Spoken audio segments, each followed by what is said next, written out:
Hoje é 4/8. 4/8.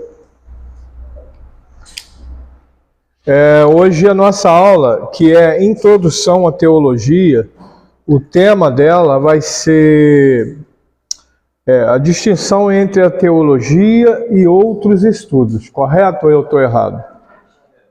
Vamos orar, né? Você que, aluno aí que está assistindo de casa, está longe, né? E está acompanhando a nossa aula de casa. Vamos orar. Glorificado e exaltado é o nome do Senhor. Amém?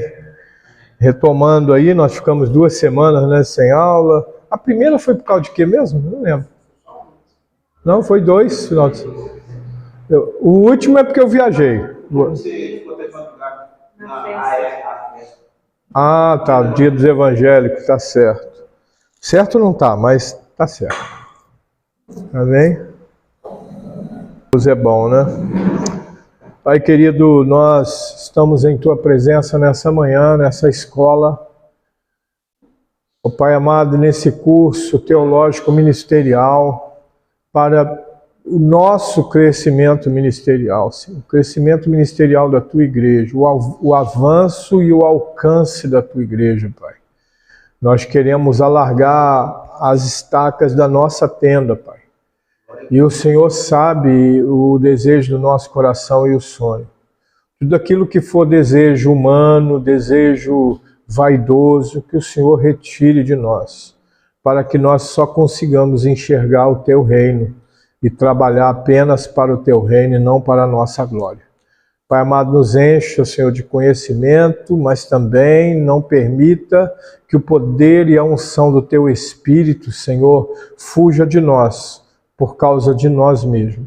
Mas derrame cada dia mais dessa unção de sabedoria, de conhecimento e também de graça e misericórdia. Em nome de Jesus. Amém e amém. Glória a Deus. Deus é bom o tempo todo. O estudo de hoje é a distinção entre a teologia e outros estudos. Amém. Bom dia. Eu até com muita humildade, não querendo saber mais que o autor dessa lição, eu colocaria a distinção entre a teologia e a ciência, se é que existe distinção entre elas, tá? Então aqui a teologia e ciência, ó. Primeiro parágrafo aí diz: não foram poucos os debates entre os teólogos que suscitaram a questionamento se ficaria bem conceituar a teologia como ciência. Alguns, com grande veemência, responderam afirmativamente. Outros, com igual veemência, responderam negativamente. Então, essa é uma discussão, eu creio que enquanto nós... A irmã está na página 22, tá? Enquanto nós não formos tirados da terra, essa é uma distinção que eu posso hoje classificar como eterna, tá? Não como eterno como Deus, né? Porque enquanto nós não formos tirados dessa terra, essa discussão não vai acabar. Porque quando nós formos semelhantes a Ele, nós vamos entender como Ele é. Hoje nós conhecemos em parte. Hoje há teólogos que discutem se a teologia em si é uma ciência ou se ela é só um conhecimento distinto, tá? Eu entendo que ela é uma ciência. Eu entendo que ela é uma ciência. Por quê? Porque tudo que foi feito no campo da física. Tudo que Deus criou foi no campo da física. Agora medite comigo o seguinte: se foi no campo da física, significa que tudo que não existia virou matéria. E virou por causa de uma vontade, virou matéria por causa de um poder. Amém? Vocês estão entendendo o que eu estou querendo dizer? Então, para mim, não tem como separar a ciência da religião, ou vou mudar, a ciência do espiritual. Por quê? Vamos pensar o seguinte, o paralítico, ele não andava, porque fisicamente ele tinha uma limitação. Jesus não curou ele? Então ele agiu na física, nas moléculas daquele paralítico, para que ele andasse. Então o espiritual foi lá cientificamente na força daquele cidadão e mudou. O homem que era cego, o cego Bartimeu, por exemplo, que eu entendo que ele não tinha mais os olhos, porque os olhos haviam sido arrancados. Esses olhos não voltaram a existir? Olho não é físico? Olho não é feito de moléculas que formam células e que vai formar ali o tecido ocular?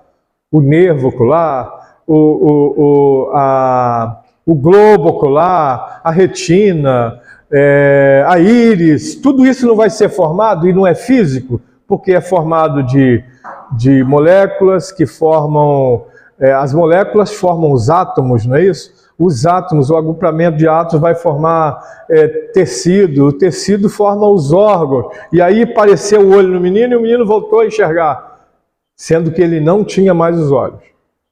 Então a ciência, ela é controlada, totalmente controlada. Ela foi criada pelo Eterno. Esse é o meu pensamento. Anota aí, esse é o pensamento do pastor Vinícius. Amém? Pensamento do pastor Vinícius. Esse meu pensamento, ele tem influência de outros teólogos? Sim, eu acredito neles. Amém? Então, assim, no segundo parágrafo, né? Aliás, no terceiro parágrafo aí, ó, a pergunta não é de difícil resposta, contanto que o termo ciência seja empregado e entendido exatamente no mesmo sentido. É perfeitamente óbvio que o termo ciência, tomado em seu sentido comum, não poderá ser empregado para designação da teologia clássica. A teologia cristã não é uma ciência sob a mesma acepção que então. Por exemplo, a geologia, a psicologia e a biologia e etc. Ela não é comparada no mesmo nível, né? Ela tem lá as suas diferenças. Isso é comentário meu. Não só difere dessas ciências pela matéria, que tem por objetivo, como também por sua fonte, método e finalidade. Então, a teologia, a diferença dela para a ciência em si, é que nós temos uma fonte única, né? Quem pode me ajudar a responder essa aí? A Bíblia Sagrada. Ela é a fonte científica da teologia. Entendeu? Não adianta eu simplesmente ouvir, eu vou dar exemplo aqui de dois teólogos que dividem hoje o cristianismo, divide entre aspas, tá? Não adianta eu ouvir Armínio e Armínio acabou, Jacob Armínio, ele é o cara do livre-arbítrio e pronto, acabou. Ou então o grupo que vai lá e vai seguir os ensinamentos de John Calvino. Não é ele, eu fui predestinado e pronto, acabou. Amados, não é isso. Entendeu? Que vai nos definir. O que vai nos definir é a Bíblia Sagrada. Tem coisa que Jacob Armínio, Jacob isso mesmo, Armínio, tá certo, mas tem pontinhos lá que você, indo para a Bíblia, você vai ver, ó, isso aqui, essa vírgula aqui, ele botou no lugar errado e mudou toda a história. Porque uma vírgula muda toda a história. Amém? Tem um texto lá que Jesus fala assim, na verdade te digo, hoje mesmo estarás comigo no paraíso? Se você pegar uma Bíblia dos Testemunhos de Jeová, está escrito diferente. Porque mudou a vírgula de lugar. Está escrito, na verdade te digo hoje. Vírgula, estarás comigo no paraíso. Como é que mudou toda a frase? Entendeu? Mudou todo o sentido do negócio. E mudou cientificamente. Porque cientificamente entra o tempo aí. Se você estará comigo, tem um tempo aí para ele chegar lá. Da mesma forma que Jesus falou, estarás comigo hoje.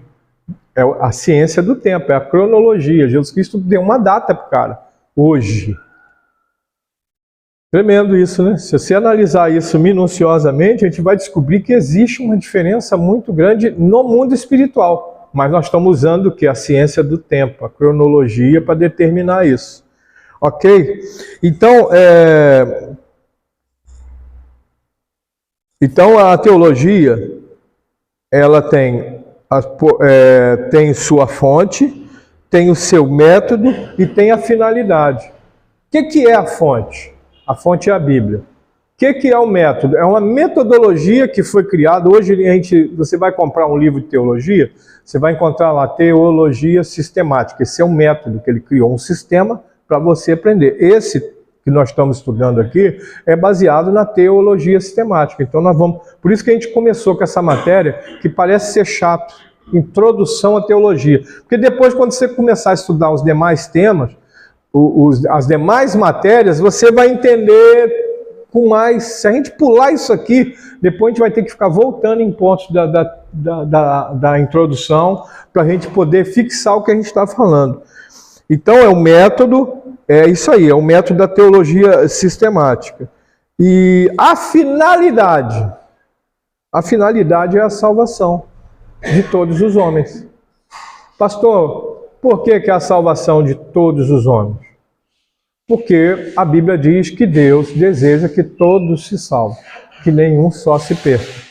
Isso por si só já derruba uma teologia, uma teoria, não é teoria, a teologia de John Calvino, que Deus escolheu alguns para ser salvos e outros Deus escolheu para ser condenado. Mas espera aí não faz sentido. Mas se o desejo dele é que todos se salvem, que nenhum só se perca. Quando Jesus veio, o que ele falou? Porque Deus amou o mundo de tal maneira que entregou o seu Filho para que todo pode ser inclusive toda a humanidade. Se é todo aquele que nele crê, não pereça e tenha vida eterna, então pode ser toda a humanidade. Isso são coisas que eu entendo, tá, querido? Aí o próximo parágrafo, lá na outra coluna, logo a teologia nada tem a ver com o conhecimento ou sabedoria humana, que se obtém à força de estudo, meditação e pesquisa, como fazem as ciências comuns estabelecidas por filósofos e cientistas. O teólogo cristão adquire a sua sabedoria diretamente da Bíblia, cujas verdades são aceitas pela fé. Então a Bíblia só pode ser interpretada pelo Espírito Santo, mediante a fé. Se você não tem fé, se você lê a Bíblia sem, que eu chamo assim de preparo, né? Pastor, o que tem que preparar para ler a Bíblia? Tem que ler a Bíblia com meditação, com coração em adoração, com oração, com busca, com desejo de adquirir uma fonte, com desejo que ela seja realmente a fonte inesgotável. Entendeu? O ateu lê a Bíblia para obter conhecimento técnico. Entendeu? Eu vi uma palestra de agora eu não lembro o nome dele, ele é um judeu que vive no Brasil, ele fala sobre finanças. Ele é um judeu ateu. Tá? Eu não sei se vocês sabem, vou dar um outro exemplo aqui. O famoso pai do socialismo, como é que é o nome dele mesmo, Jorge? Sumiu agora. Sumiu. Karl Marx, judeu. O pai dessa coisa que está aí. Ó. Amém? Quem viu a abertura da Olimpíada? Aí o pessoal fala assim, nossa, que coisa feia. Para nós crentes aquilo ali não tem nada a ver. Por quê? Porque aquela imagem da Santa Ceia foi feita por um agnóstico. Quem pintou aquilo ali foi um agnóstico. Foi encomendado pela Igreja Católica. Leonardo da Vinci, agnóstico. Mas aquele agnóstico mais próximo do satanismo. Entendeu? Então, para mim, aquilo ali não tem valor nenhum cristão. Vou falar para vocês aqui, talvez eu vou chocar, mas aquela imagem pintada por Leonardo da Vinci. É Leonardo da Vinci ou Miguel Ângelo? Não, Leonardo da Vinci. Miguel Ângelo fez a Capela Sistina lá, os afrescos lá. Aquilo ali para mim não tem valor nenhum cristão. Já começa, porque eu vou te dar... Pode falar. Não só aquela simbologia, mas também eles fizeram regras para os Jogos Olímpicos em que qualquer atleta não poderia se manifestar. Peraí, vamos botar aqui o microfone aqui para você. Depois você aperta que ele desliga, vai ficar pretinho. Pode falar. Não só o simbolismo que foi feito na abertura, mas porém, contudo, também nas regras que foram feitas. Uma das regras preeminentes lá é que nenhum atleta poderia fazer nenhuma manifestação religiosa ou de cunho político. E com isso, o nosso atleta surfista foi proibido de entrar com as pranchas com o desenho do Cristo Redentor. De repente, não era nem uma questão religiosa, seria uma questão de simbolizar a cidade que ele veio, mas foi proibido. E teve uma atleta que fez também um símbolo em hebraico, falando que Deus é o caminho. Então, o que acontece? Ela tem talvez o princípio de perder o seu prêmio justamente por causa dessa lei. Parece que esses jogos, ou melhor, a França, ela enfatizou muito a questão do esporte, porém proibindo, sendo totalmente, botando um teor ideológico, proibindo qualquer manifestação religiosa. Pode defender a cultura LGBT, mas não pode defender a cultura cristã. É isso aí. Entendeu? Uma está liberada e a outra está proibida. Mas o que acontece isso? Eu vou dar uma informação, talvez muitos aqui saibam, sei que aqui tem professores. A França é o berço do socialismo. A França é o berço como é que chama? Meu Deus do céu, hoje eu estou com a cabeça... Aliás, hoje não, já tem bastante tempo. Do ateísmo. Se você olhar a história, a França é um país que matou os seus reis e rainhas. Enforcou, decapitou, botou fogo.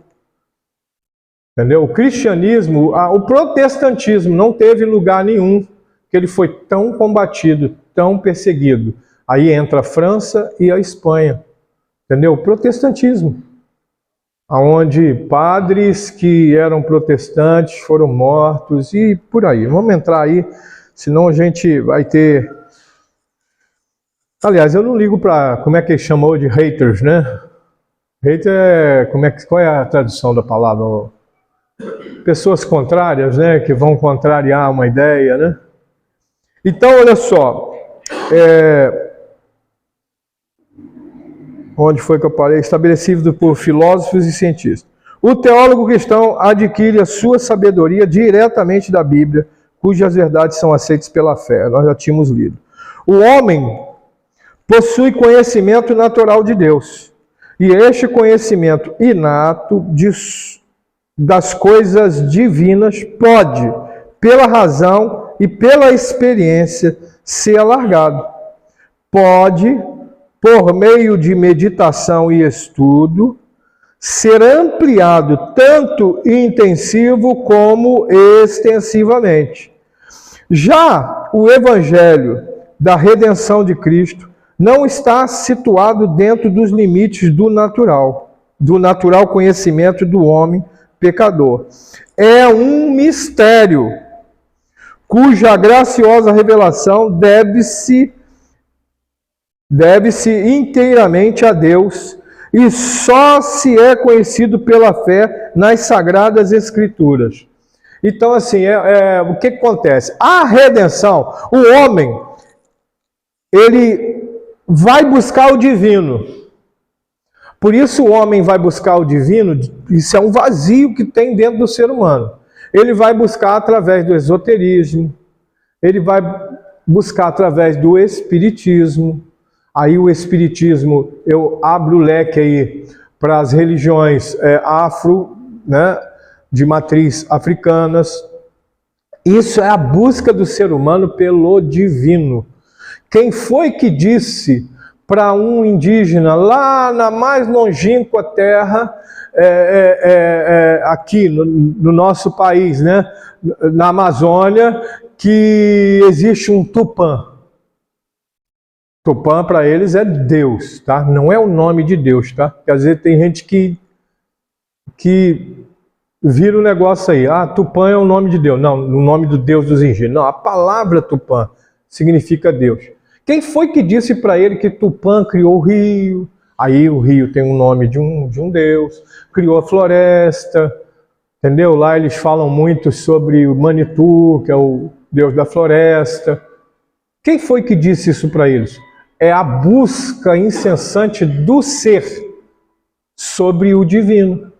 Aí é necessário chegar lá e ensinar para eles, agora sim, o nome de Deus, que eu possa apresentar para ele que o nome de Deus é Jesus. Ah, então Tupã é Jesus? Não quero entrar nesse mérito, eu tenho um pensamento, eu só estou explicando que essa divindade que eles buscam, que é o Criador de todas as coisas, é Jesus. Aí você fala, mas não é Deus? Mas peraí, o Verbo era Deus, estava com Deus, e tudo que foi feito por meio dele. Paulo fala por meio dele, para ele, é por ele e para ele. Ih, embolei. É dele, por ele e para ele. Foram feitas todas as coisas. Entendeu? Então, essa busca incessante necessita o seguinte, que para a redenção, eles precisam crer em Jesus. Aí entra a Sagrada Escritura. Só que a Sagrada Escritura por si só, para aquele que é inculto, para aquele que não conhece, não tem entendimento, ela é insuficiente. Olha que coisa perigosa que o pastor está falando. Por isso entra a pessoa, o ser humano, com conhecimento da Sagrada Escritura, para chegar lá e explicar. A Bíblia diz o seguinte, como crerão se não ouvirem? Como ouvirão se não há quem pregue? É sobre isso que aqui a teologia está tratando. Então, querido, uma pessoa pode... Eu vou dar um exemplo, minha mãe. A minha mãe se converteu num sonho.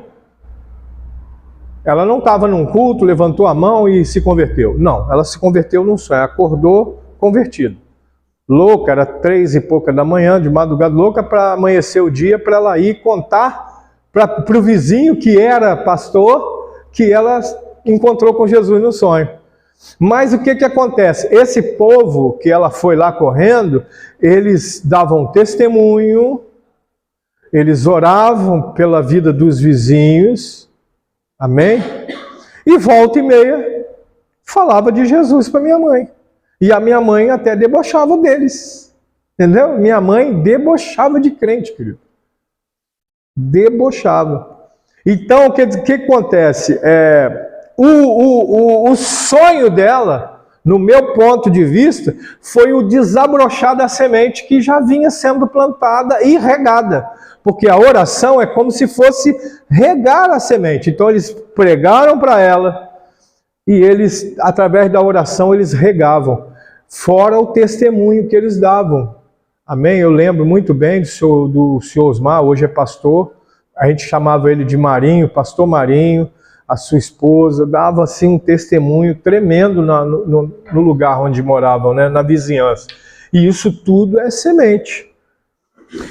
Amém? Alguma pergunta? Quem tiver pergunta e comentário, é só falar assim, eu quero, antes de falar, porque nós estamos com o microfone aí, porque semana passada, a última aula me reclamaram, a gente não consegue ouvir, então hoje tem um microfoninho e tal, se falar ele vai ser captado aqui, ok? Só para quem está em casa poder entender. Eu creio que a irmã Michele está assistindo essa aula. Viu, irmã Michele? Obrigado pela dica, viu? E eu tenho equipamento aqui e não estava usando, estava encostado. Ah, Jesus. Onde foi que nós paramos? É um mistério, é só a sagrada... De tudo isso fica mais que manifesto que a teologia não poderá se chamar ciência no sentido que se dá ao termo. Mas pera lá que nós vamos voltar. Ela vai voltar a ser ciência já já, tá? Como eu falei lá no início. Também a teologia e seu estudo não são uma ciência, pois não representam um conhecimento cristão mais elevado, que paira acima da singela religião de fé professada pelo cristão comum e que, à semelhança das ciências humanas, comportam compreensão intelectual e demonstração de lógica. A teologia não constitui uma espécie de cristianismo avançado, não é uma filosofia religiosa, mas apenas se ocupa exclusivamente das verdades reveladas da Escritura Sagrada, as quais o cristão tanto aceita como lhes apreende o sentido pela fé. Amém? Alguém aí, abre aí João 8. João 8, 31, 32. Né? É o mais conhecido hoje, o mais falado hoje, até politicamente ele é usado como argumento político, né? É isso aí. Alguém tem algum comentário até aqui? Ou alguma pergunta? Eu fico olhando aqui para uma irmã aqui, porque eu sei que ela é boa nas perguntas. Fera. Amém? Eu me lembro quando adolescente, criança, adolescente, jovem, o MEC tinha um slogan. Eu não sei se eles usam hoje, porque eu não vejo mais canal aberto, eu não sei. Mas o MEC falava assim, que o que move o mundo não são as respostas. O que move o mundo são as perguntas. Né? E aí eu estava estudando esses dias sobre a psicologia do ser. Aí eles estavam falando, por que a criança chega lá na idade, quando ela começa a falar, mas mais precisamente, entre os 4 e os 7 anos de idade, eles perguntam muito. Mas por quê? Mas por quê? Aí você dá uma resposta, eles mais por quê? Você responde aquilo, eles mais por quê? Aí o mestre que estava ensinando sobre isso, ele falou o seguinte, a criança quando nasce, ela vê o vovô falando assim, fala vovô. Aí vem o pai, fala papai. Aí vem a mãe, fala mamãe. Aí vem o tio, fala titio. Aí vem a tia, fala titia. E o que acontece? A criança, a mente dela é treinada para quê? Falar é importante. Falar é muito importante. A hora que eu aprender a falar, eu não vou parar de falar. Essa é a tal da psicologia. Por que a gente tem que... A Bíblia fala o seguinte, sobre educar os filhos. E as inculcarás na cabeça do teu filho. Você vai falar com ele andando no caminho, você vai falar com ele deitando, vai falar com ele levantando, você vai falar com ele comendo. Por quê? Porque até então a Bíblia, a palavra de Deus, tá? Ela era ensinada oralmente, corporalmente, através dos exemplos. Ou você acha que, por exemplo, vamos pegar Caim e Abel. Eles foram oferecer sacrifício ao Senhor da ideia deles. Vamos ali oferecer um sacrifício. Eu vou levar o fruto da terra. Eu vou levar uma ovelha. Vocês acham que eles tiraram essa ideia do nada? Ou será que eles viram isso no pai e na mãe, oferecendo ao Senhor sacrifício? Amados, Adão entendia mais da lei do Senhor do que o próprio Moisés, tá? Porque Adão andava com Deus no paraíso. Ele passeava com Deus. Ele ouvia Deus falando, Caim, quando matou Abel, tanto ele sabe que ele fez besteira que ele fugiu. Mas por que ele fugiu? Por que ele sabia que foi besteira o que ele fez? Porque já existia a lei. Então tem gente aí que usa argumentos aí, até mesmo sobre dízimo, oferta, primícia, que isso é coisa da lei. É coisa da lei.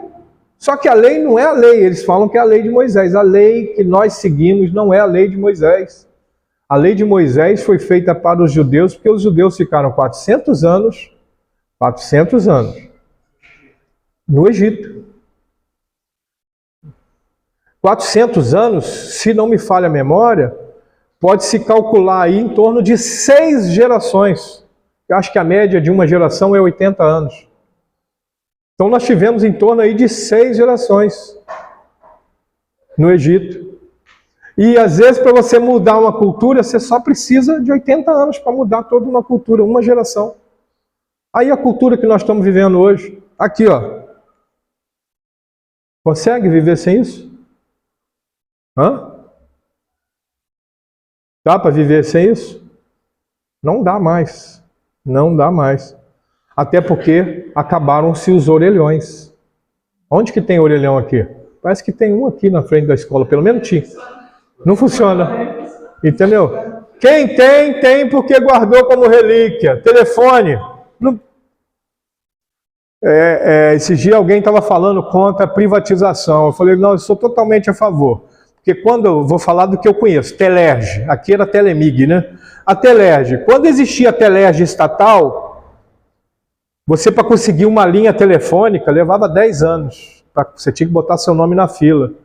Aí você chegava em imobiliárias, você alugava. Meu pai pagava um salário mínimo de aluguel numa linha telefônica. Eu conheci um agiota lá, que era amigo, que trabalhou com meu pai. Na época ele tinha 19 linhas telefônicas alugadas, por um salário mínimo cada um. A privatização é bom, não é? Olha o custo que é hoje. Amado, eu pago a minha conta de celular R$49. Eu ligo para qualquer lugar do país, desde que seja para a minha operadora, eu ligo o mês inteiro. Só se eu ligar para outra operadora que vai me cobrar aquela ligação, aí eu vou perder valores ali do que eu paguei. Eu tenho a internet o mês inteiro por R$49,90. Foi bom ou não foi a privatização? Foi bom para a empresa também. Pode falar, Jó. Foi ótimo. Para eu, o senhor, que somos os mais experientes, ter linha telefônica era o valor quase de uma casa ou um carro zero, e mesmo assim ainda se pagava um valor pelas ligações feitas. E as ligações interurbanas eram um absurdo. Nossa Deus. Era um absurdo. A minha filha tinha um namorado. Tinha um namorado em Barra Mansa. Minha filha que é casada. Uma vez chegou uma conta lá em casa, na época, acho que 500 e poucos reais, né, Marília? Mais? Ah, você não lembra. Você fez assim, aí eu... Que menos? É ruim de menos, hein? Ruim de menos. Hã? Ruim de menos, hein? Eu sei que nós quase caímos duro. Aí tá lá. E o mais terrível de tudo é que tá lá a ligação, aparece o número. Aí eu passo o tempo e falo para ela, não foi eu que liguei, não. Eu falei, então foi o Satanás, então. Só para me cobrar mais caro, não tem... Meu Deus do céu. Amados, vamos lá. Eu me perdi aqui. O segundo parágrafo, né? Da página 23. Tudo que se pode conhecer através do estudo teológico das coisas divinas e espirituais se conhece unicamente através da palavra de Deus. Aí aqui eu já entro com uma coisa aqui, olha só. Não se conhece a Deus no monte. Não se conhece a Deus falando em línguas. Não se conhece a Deus através de revelação e de sonhos. Se conhece a Deus através da... Não é ler Bíblia, não. Porque ler Bíblia, o ateu lê. Ou você acha que Karl Marx não leu a Bíblia? Muito mais do que nós aqui. Você está entendendo o que eu estou querendo dizer? Ah, pastor, então o senhor está dizendo que não precisa ir no monte. Querido, não é isso que eu estou dizendo. Deve ir. Ah, eu senti desejo de orar no monte. Beleza. Só te digo algo. Não vá no monte para buscar a bênção, não, tá, querido? Porque a Bíblia fala que a bênção não está lá. A Bíblia diz que a bênção está atrás de mim, me seguindo, se eu obedecer a palavra de Deus. Então, por isso, eu tenho que voltar para a palavra de Deus, para a bênção, querido. Não é jejum e oração que vai trazer bênção sobre a tua vida. Precisamos entender isso, sermos inteligentes nessa área. Jejum e oração é para melhorar a nossa capacidade espiritual, para enfrentar o mundo, para conquistar vidas. Amém? Ah, eu estou jejuando. Eu falei isso para a menina, mas ela não é crente, tudo bem. Eu estou jejuando para eu passar na prova da OAB. Mas, querido, eu acho que é melhor você estudar do que jejuar. Entendeu? E outra coisa, isso é... Ah, pastor, então eu não posso jejuar. Não, querido, é para jejuar, é para orar, é para buscar a revelação através dos sonhos. Sim, Senhor, fala comigo através dos sonhos, fala. Mas com relação a conhecer a Deus, é aqui, ó. Faraó conheceu a Deus através dos sonhos? Não. Nabucodonosor conheceu a Deus através do sonho? Não. Ele foi conhecer, Faraó foi conhecer a Deus através de José. E Nabucodonosor foi conhecer a Deus através de Daniel. Tanto que ele fala assim, o seu Deus. Porventura, será que o teu Deus te livrou da cova dos leões? Será? Então ele não conhecia a Deus, que se ele conhecesse a Deus, ele ia dizer, com certeza, Daniel, o Senhor te livrou da cova dos leões. Ou na cova dos leões.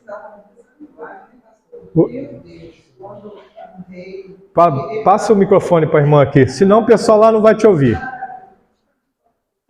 Apertou, ficou verdinho, ele já está funcionando. Eles usavam muito essa linguagem, o teu Deus, né? Então a gente observa que, por exemplo, quando um rei decretava uma lei, né? Eles falavam, que honre o teu Deus, né? Não era o Deus dele, mas ele honrava por causa do que ele via ser feito na vida do outro.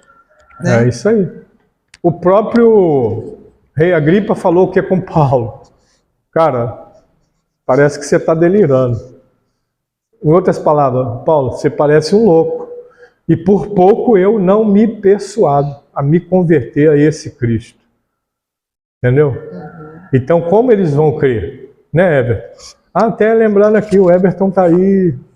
Amém? Nós estávamos com saudade de você por 2 motivos. Um, você já sabe que eu já declarei, né? Amém. Então, meus amados irmãos, olha, em breve nós vamos estar lançando aqui na igreja um ministério profético. Mas por ser um ministério profético, ele não pode ser um ministério que é só visão, revelação, línguas, profecia, monte. Não. O ministério profético tem que ser totalmente fundamentado na palavra. Senão ele vai falar heresia. Por que a gente tem tantas religiões aí com heresias? Onde começam as heresias? Começa na busca do poder. Entendeu? Meu povo erra porque lhe falta conhecimento. Errais por não conhecer. O que ele coloca em primeiro lugar? As Escrituras. E nem o poder de Deus. Porque se você for buscar o poder de Deus, querido, você pode se tornar um fanático e começar a falar coisas que a Bíblia não sustenta. Não sustenta. Onde é que você vê na Bíblia um profeta falando assim, eis Davi, que eu preparei para você Betseba. Ó, ela casou com outro, mas a Betseba é tua. Tem isso na Bíblia, querido? Não tem. Tem na Bíblia que, ó meu filho, eis que eu te digo, larga esse emprego, porque eu vou te honrar num emprego melhor. Tem isso na Bíblia? Não tem. E a gente vê isso aonde? Muito acontecer aí fora, porque falta conhecimento. Outro dia eu vi um pastor denunciar em público, num local lotado de pessoas, um pecado de adultério. E chamar a pessoa pelo nome. E ainda falar o nome do outro adúltero. Entendeu? Eu vi um pastor, esse que eu contei agora, eu vi num desse negócio aí de YouTube, tá? O vídeo, na rede social. Mas eu vi ao vivo, sentado lá no púlpito, na tribuna lá dos maiorais, né? Tribuna. Lá, um pastor pregando e ele ponta o dedo para a irmã, fica de pé, irmã. Olha, Deus me mostra a senhora num desespero, querendo abandonar a tua casa. Esses dias mesmo a sua vontade era sair andando assim, sumir. A mulher era a esposa de um presbítero. Isso foi um escândalo dentro da igreja. Um escândalo. Então o que é isso? Tem poder de Deus nisso? Eu creio que Deus revelou para ele. Revelou. Ele só não foi sábio. Entendeu? Porque Deus não faz isso. Deus não faz isso. Deus chamou Davi em público, lá no meio da praça do povo, lá, e falou, Davi, você pegou a mulher do seu amigo. Não, Deus pegou o profeta, foi lá numa audiência, separado, e falou, você fez isso, isso e isso. Samuel, quando condenou Saul, ele foi lá no Saul, falou, Deus hoje rasgou o teu reino. Mas ele falou com Saul. Ele não saiu falando, povo, a partir de hoje Saul não é rei mais. Não, Saul inclusive continuou sendo rei. Porque se Samuel sai falando, Deus acabou com o reinado de Saul, acabou, o povo já ia rejeitar Saul, mas ele não saiu falando, não, ele foi lá e falou para o Saul, teu reino já era. Tanto que dali para frente Saul, aí que ele se perdeu mesmo. Samuel morre, ele ainda vai lá num centro lá para consultar uma necromante, né? As pessoas mais modernas talvez nem saibam o que é uma necromante. Foi consultar uma mãe de santo lá, uma mulher que tinha visagens e tudo. Então, assim, a falta da sabedoria das escrituras. Ó, escritura, querido, leia a Bíblia, busca entendimento da palavra. Amém? Leia. Queremos dizer com isso que o teólogo não compreende os mistérios divinos da fé, ao mesmo tempo, eu estou no próximo parágrafo aí, tá? Ao mesmo tempo que os simples membros da igreja apenas neles crê. Pois também o teólogo só sabe o tanto que crê. O teólogo só sabe o tanto que crê. Alguém gostaria de contribuir com essa visão do autor? Porque só sabe aquele que ele estudou, não o que ele mencionou. Ó, vamos lá, ó. Aqui está dizendo, ó,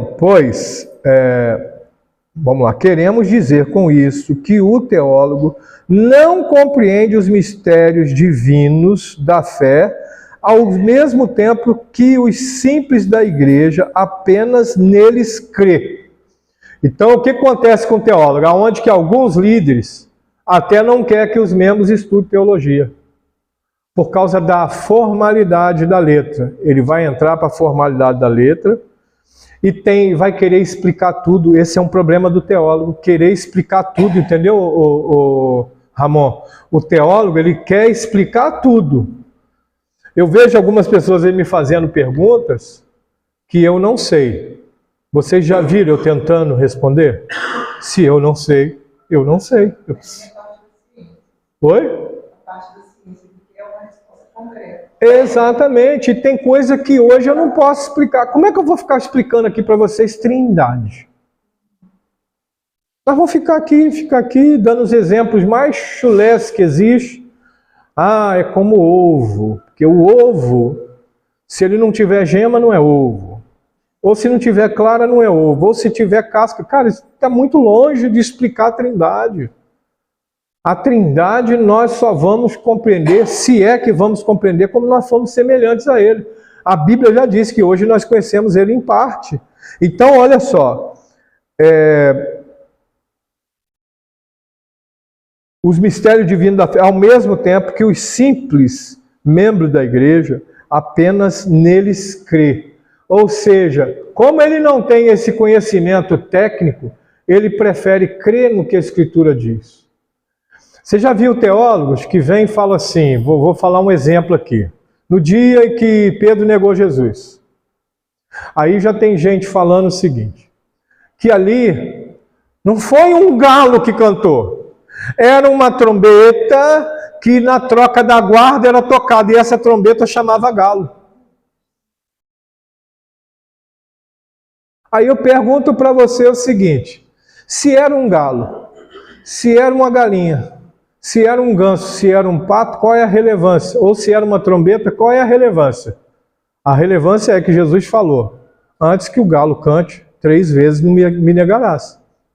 E o galo cantou após ele ter negado.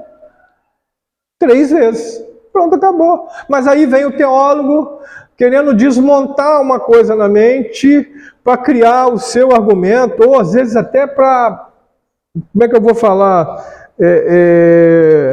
Ostentar um conhecimento que é irrelevante.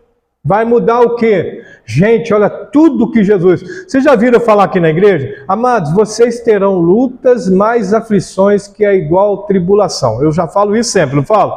Por que nós vamos ter? Porque tudo que Jesus prometeu, ele cumpriu. Ele vem cumprindo. Então, se ele prometeu lutas e tribulações, não espere outra coisa. Esteja preparado, esteja firme, constante. Por que a Bíblia fala que a gente tem que estar firme e constante? Por que a Bíblia fala que nós temos que usar a armadura de Deus? É porque a coisa está ficando cada dia mais difícil. Os nossos pais aqui no Brasil Vamos falar aí os missionários, Robert Reid Kelly, o Gunnar Wing, Daniel Berg, o Franciscone lá, o Franciscone parece até nome esses homens que chegaram no Brasil em 1910, na verdade em 1910 não, Robert Reid Kelly é 1800 e alguma coisa, ainda tinha imperador no Brasil, de Portugal. Tá? Esses homens que vieram para evangelizar o Brasil, eles passaram muito aperto, passaram luta e passaram aflição. Eles chegaram aqui numa época, se juntasse 3 pessoas para fazer uma oração, era apedrejado, porque não era católico. Eles chegaram numa época no Brasil, que se eles, que não tinham registro de batismo católico, morresse, não tinham o direito de ser enterrado num cemitério público. Nascia uma criança, aí olhava lá no livro, você não está registrado aqui na Igreja Católica, então eu não posso registrar o seu filho. Ficava sem registro. Robert Reid Kelly era um sueco que veio fugindo da Ilha da Madeira por causa da Santa Inquisição. Ele era um médico sanitarista. Chegou aqui, ele fez amizade com um homem muito inteligente também. Há uns que dizem que ele também era maçom, assim como Dom Pedro. E ele arrancou Dom Pedro o direito de reunir acatólicos ou não católicos. Ele foi assim o idealizador dos cartórios de registro civil, porque a partir daquela época começou a abrir-se os cartórios para registrar nascimento e casamento e também, como é que fala quando morre? Os óbitos, né? Começou a ter agora um órgão que registrava quem nascia, registrava quem morria e fazia os registros de casamento, porque não existia, tudo estava no poder de uma religião. Então não era uma vida fácil, era uma vida cheia de lutas e perseguições, lutas e aflições, fora as doenças, né, que existiam. A média de vida era 40 anos, era muito normal pessoas morrerem com 20 anos. Recém-nascidos morriam muito rápido. Por quê? Porque não tinha saneamento, não tinha geladeira. Você botava uma carne aqui, daqui a meia hora a carne estava cheia de bicho. Cheia de bicho de mosca. Mosca que pousou nas fezes, porque as fezes eram julgadas por aí. Os palácios eram assim, tinha uma janela própria para a pessoa fazer a sua necessidade e julgar pela janela. Era uma coisa de louco. Nós evoluímos, mas a luta e a perseguição também evoluiu, querido. A luta e a perseguição também evoluíram. A irmã estão rindo aqui, não sei porquê. Eu falo assim, Zorra Total acabou, tá? A Globo tirou do ar, viu? Nem sei se tirou, mas acho que sim. Queremos dizer com isso, deixa eu ver, assim a diferença entre o conhecimento teológico,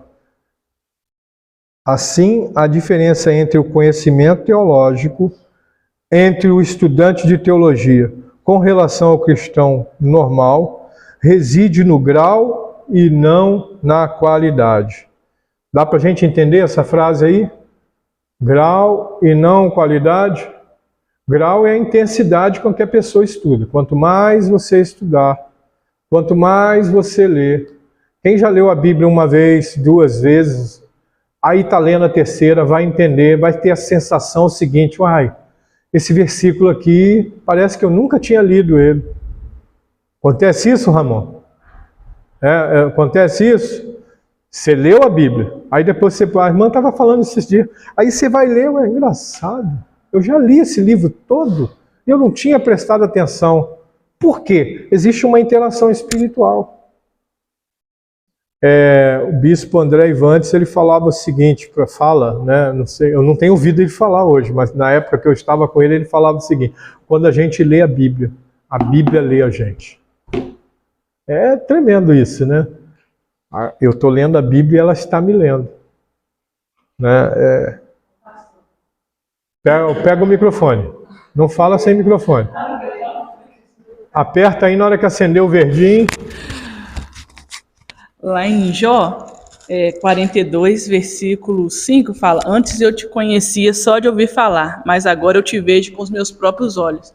E às vezes a palavra de Deus é assim, igual o senhor falou. Às vezes você lê aquilo é uma coisa, agora quando você vive aquilo, quando você está passando por aflição, você vai buscar a ajuda de Deus. Aí você não está só conhecendo a letra, mas você está vendo o poder de Deus atuar na sua vida através da palavra de Deus. É isso aí. Eu tenho uma experiência assim sobre Jeová Jiré, que a gente fala com tanta propriedade, Jeová Jiré, o Deus provedor, não é isso? Mas eu fui conhecer Jeová Jiré, de fato, em São José do Rio Preto. São José do Rio Preto eu tive um encontro assim... eu queria passar... Ô, Bruna, eu vou terminar de contar essa experiência, vamos passar aquele vídeo lá, tá? Eu conheci Jeová Jiré como ele é. Antes eu conhecia de cantar. Jeová Jiré, Jeová Rafá, né? Nissi, Shalom, não é isso? Eu conhecia ele de ouvir falar ou de pregar e tudo. Mas eu nunca tinha sentido ele atuar de uma forma... Na verdade, ele sempre atuou na vida de todos nós. Na minha vida, desde que eu me entendo por gente, o tempo todo Jeová Jiré estava ali. Mas eu falo assim, ele se manifestar.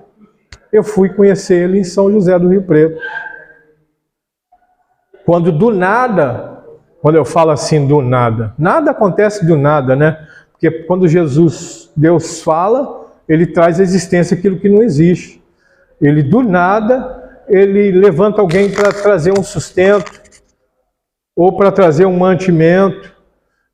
E eu falo assim que eu conheci, porque, por exemplo, quando eu estava em São José dos Campos, eu recebi socorro, recebi ajuda de gente que eu conhecia, que eram meus amigos, que me amavam, e eles vinham, às vezes me convidavam para comer.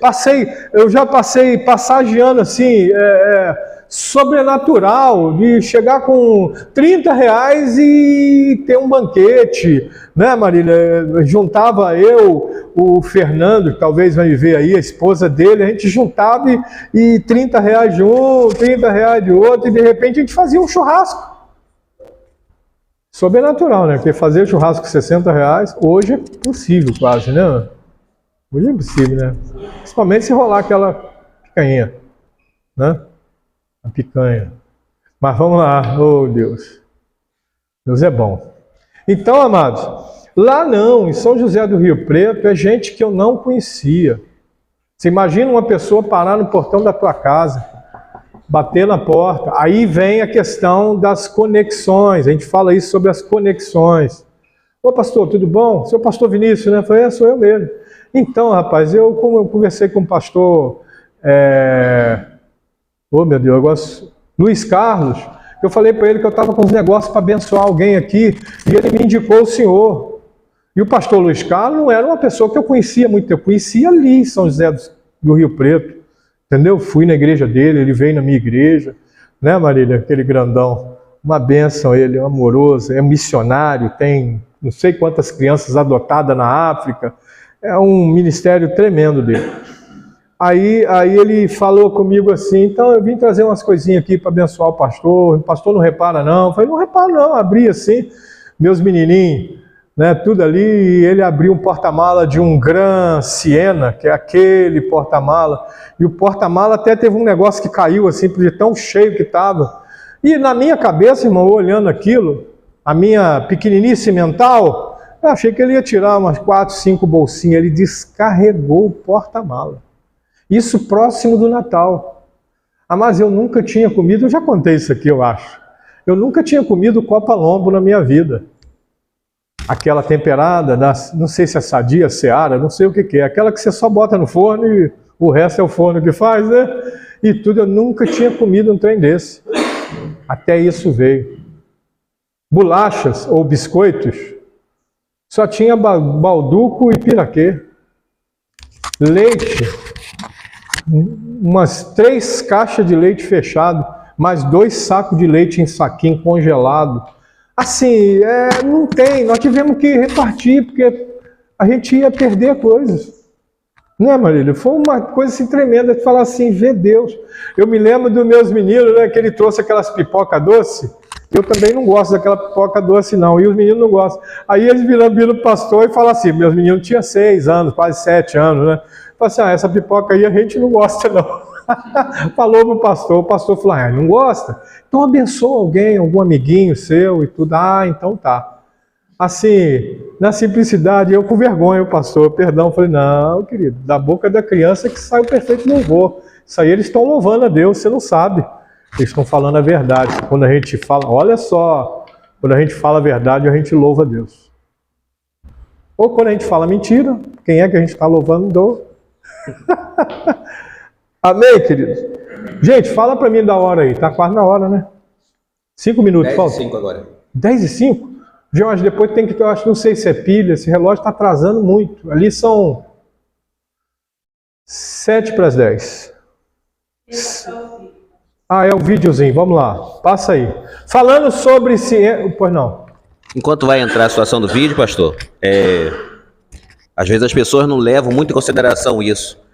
Mas assim, o senhor está trazendo coisas para a gente que é de pouco conhecimento. Esse deputado que o senhor, esse senhor que o senhor falou aí, que era do Império, era o deputado-geral do Império do Brasil, João Alfredo Correia de Oliveira. E ele, sim, era maçônico. E olha que interessante, isso foi essa situação dos registros se iniciou por volta de 1868. Muito antigo. Então, o Robert Reid Kelly, se eu não me engano, ele chega no Brasil em 1848. É quando ele desembarca no Brasil. A primeira escola dominical foi realizada pela esposa dele, porque ele se alojou em Petrópolis, porque também era onde era o Palácio Imperial. Né? Então ele ficou ali em Petrópolis e ali realizou-se a primeira escola dominical. A primeira escola dominical em solo brasileiro foi feita em inglês. Por quê? Era para atender os imigrantes ingleses, entendeu? Mas foi a primeira escola dominical realizada. É mais ou menos por aí. Aí você vê, vem em 68, já era uma briga do Robert Reid Kelly pela necessidade de registro, porque era só a Igreja Católica que fazia. Eu só falando do marxismo, de Karl Marx, é uma ideologia errada, não é? Você fala sobre o que, assim? É contra a família, é sobre isso, não é? Na verdade, por exemplo, vamos pegar umas falas de Karl Marx. Fala que a religião é o ópio da humanidade. O que é ópio? Ópio é uma droga. O ópio ele é um psicotrópico. Eu já ouvi falar que é contra a família. O socialismo vem dessa ideia e tudo. E também Karl Marx ele era também ateu. Amém? Pega aí, acho que caiu embaixo. A irmã faz pilates, ela consegue abaixar, eu não. Já está pronto o vídeo? Aleluia. Amados, vamos ver o vídeo aqui. Esse vídeo aqui é de um professor cientista chamado Marcus Eberlin. Ele é presbiteriano, amém? E ele é um defensor do design inteligente, tá? Uns falam que é teoria, eu falo que é a ciência do design inteligente. Vamos lá. Isso é um podcast que ele está participando como convidado. Rogério Vilela. Olá, terráqueos, como é que vocês estão? Eu sou o Rogério Vilela e está começando mais um Inteligência Limitada. O programa de limitação da inteligência acontece somente por parte do apresentador que nos fala, porque sempre trata pessoas mais inteligentes, mais interessantes e com a vida muito mais cheia de design do que a minha, do que a sua. Exatamente, muito mais inteligente. Design inteligente. Ele é bem descontraído. Tem mais inteligência. Você não tem design, porque você é todo desalinhado. Se você não é inteligente. E é calmo. Calmo. Você é calmo. Não tem velocidade. Você está com inteligência acima da média. Vamos fazer um transplante já ou vai esperar mais? De inteligência ou de cabeça? Pode ser os dois. O de inteligência ainda não é possível. Para, eu tirei 10 ali. Para. Foi nem 40 mil, né? Ah, tá.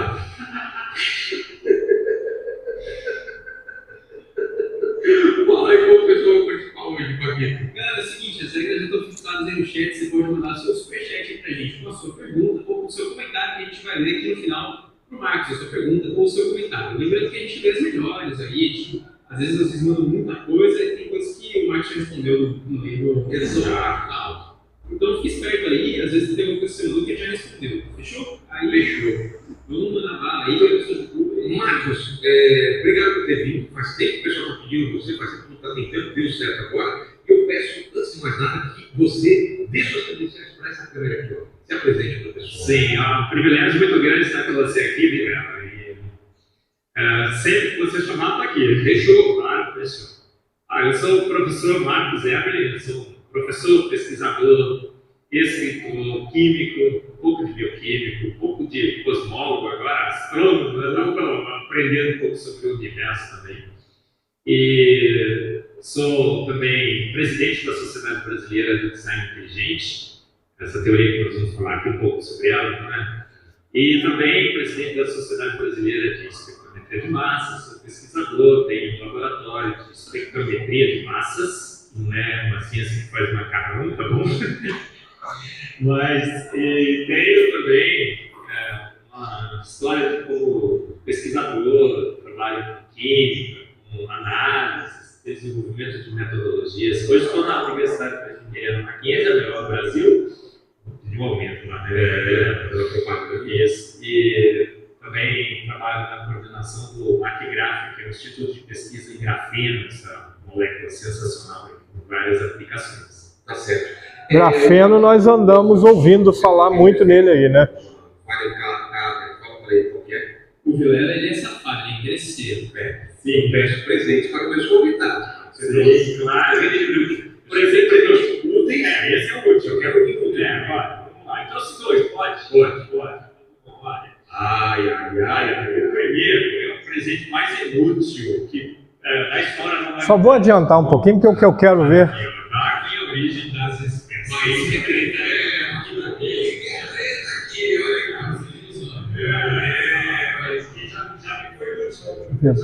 Vê se adianta um pouquinho. Eu já fui evolucionista do pai. Pode ir lá. Estudar as propostas de Darwin. Mais um pouco. Eu tenho duas propostas, mas o Darwin fez um livro. Eu acho que modificações ao longo de muitos anos são modificadas a vida dele. Quem sabia que o cara poderia existir? E aí, essas duas propostas que ele fez, eu não acreditava nessas propostas. Ele se uma teoria,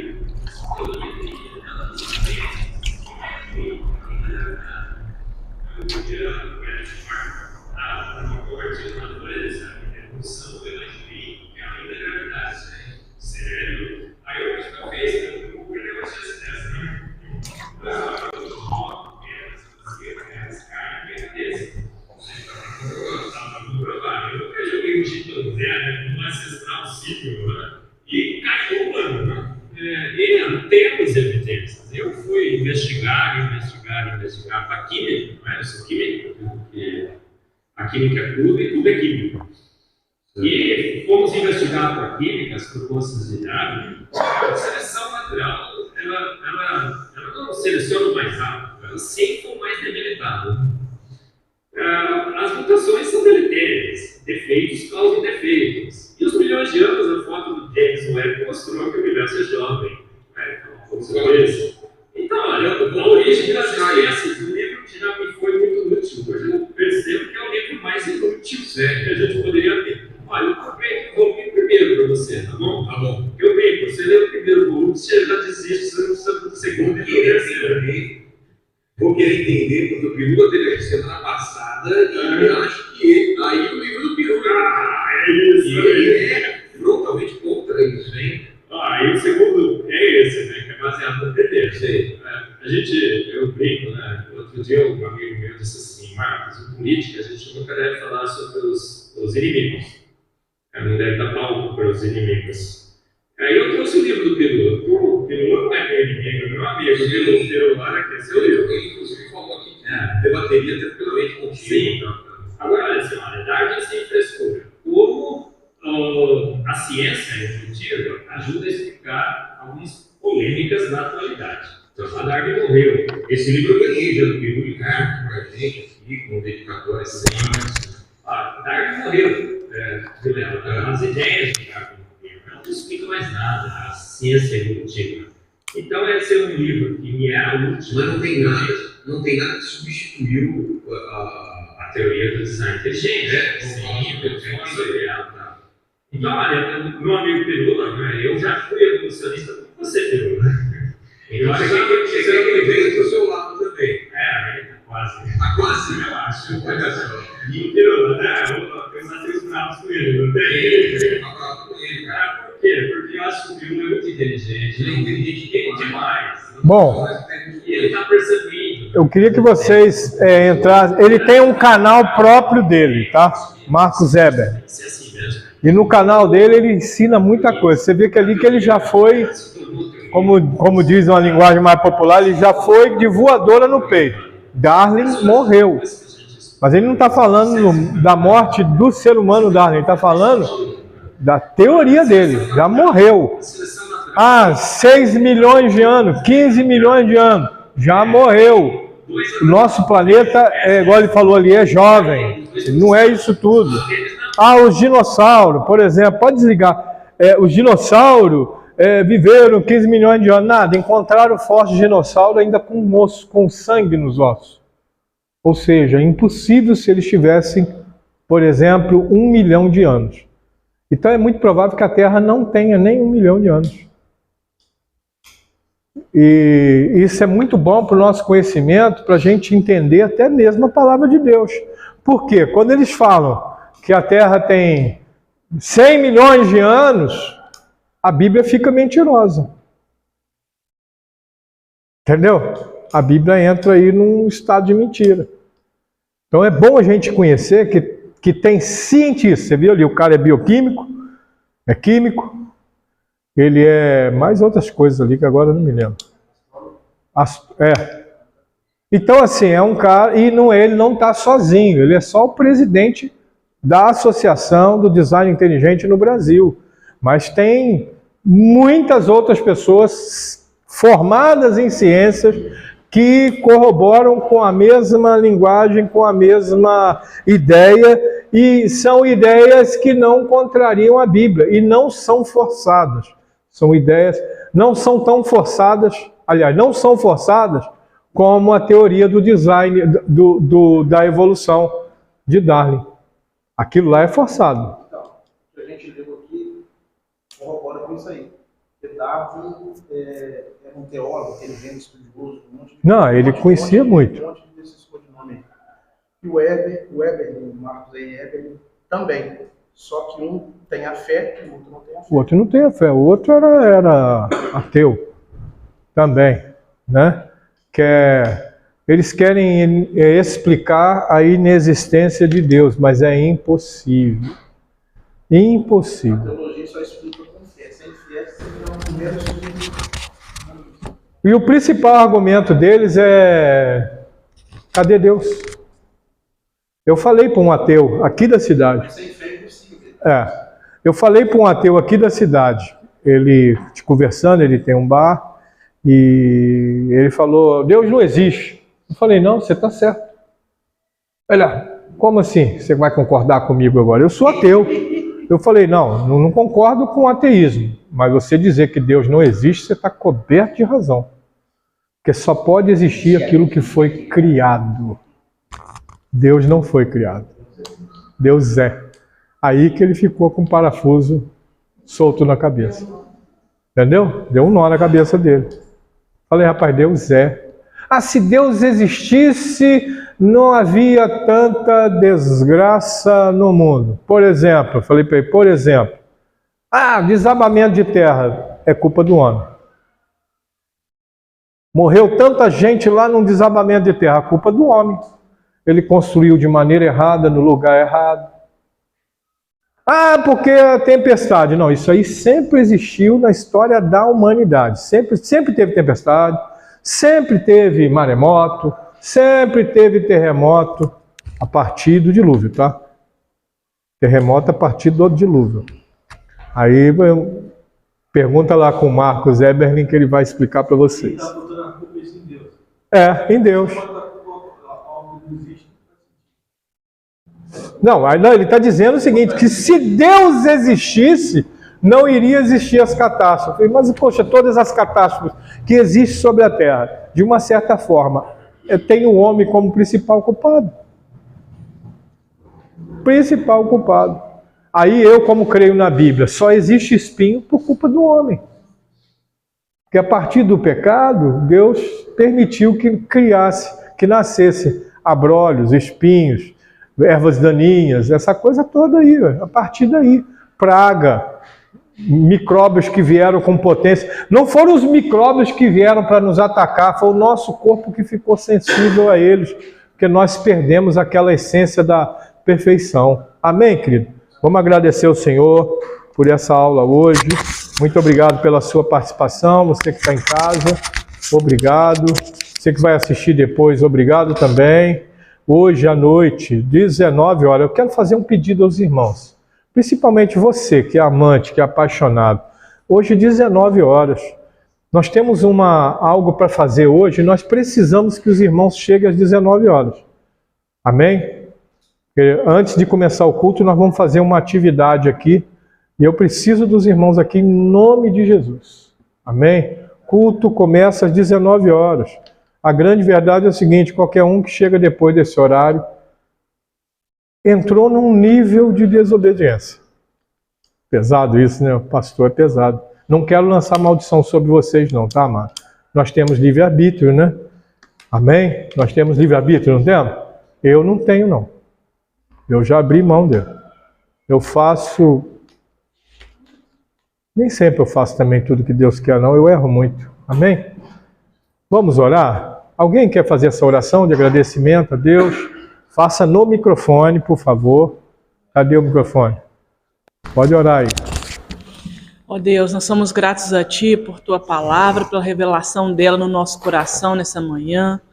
Ó Deus, que possamos viver ela, colocá-la em prática, ó Deus, porque assim nós vamos ter intimidade, ó Pai, e as outras pessoas vão poder ver, amém, ó Deus, Jesus em nós, ó Pai. Glória a Deus. Porque a Tua palavra diz, Senhor, meu Deus, que nós somos cartas vivas, Senhor, meu Deus, do Senhor Jesus nessa terra, ó Pai. E as pessoas precisam ver em nós, ó Pai, Jesus. Perdoe os nossos pecados, nos lava, ó Deus, com Teu sangue, ó Deus, e nos purifica de todo pecado. Nós temos falhado, ó Pai, como cristãos. Queremos, ó Pai, chegar cada dia mais perto de Ti. Pois só assim, ó Pai, santificando a nossa vida, nós poderemos fazer a Tua vontade e não a nossa. Porque a Tua vontade é boa, é perfeita e é agradável. Obrigado pela minha família, obrigado pelos meus irmãos que estão aqui comigo aprendendo a Tua palavra, que é a verdade. Em nome de Jesus, abençoe a nossa semana, o nosso domingo. Amém. Amém. Amém. Amém, amém. Só sabe